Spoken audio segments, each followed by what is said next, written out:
দেখো তো ভাইয়া বোরকাগুলো কিরকম হয়। তুই বোরকা দেখা লাগবে না, আমি তোর জন্য বোরকা কিনে রেখেছি। ঠিক আছে ভাইয়া, আমি বোরকাটা এখনই পরে আসতেছি। আসসালামু আলাইকুম আসিফ ভাই। ওয়ালাইকুম সালাম শাহিদ ভাই, আসেন বসেন। আগামী মাসের 10 তারিখে আমার ছোট বোনের বিবাহ।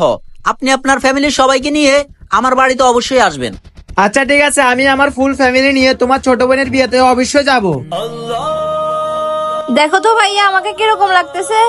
আরে আসিফ ভাই, তোমার বোনকে এখন থেকে পর্দা করাইতেছ, ওর তো স্টাইল নষ্ট হয়ে যাবে। আরে শাহিদ ভাই বোরকা। দাঁড়ান ভাই, তাকে আমি বুঝেতেছি।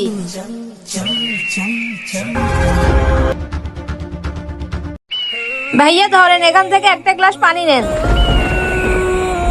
ভাইয়া আপনি এই গ্লাসটা কেন নিছেন? আরে এই পানির গ্লাস তো ঢাকা ছিল না, এটার ভিতরের ময়লা পড়ে নষ্ট হয়ে গেছে, তাই আমি ঢাকাটা নিছি। ভাইয়া আমি যদি বোরকা পরি তাহলে খারাপ লোকগুলো খারাপ নজরে দেখতে পারবে না। আরে এত অল্প বয়সে কিসের পর্দা?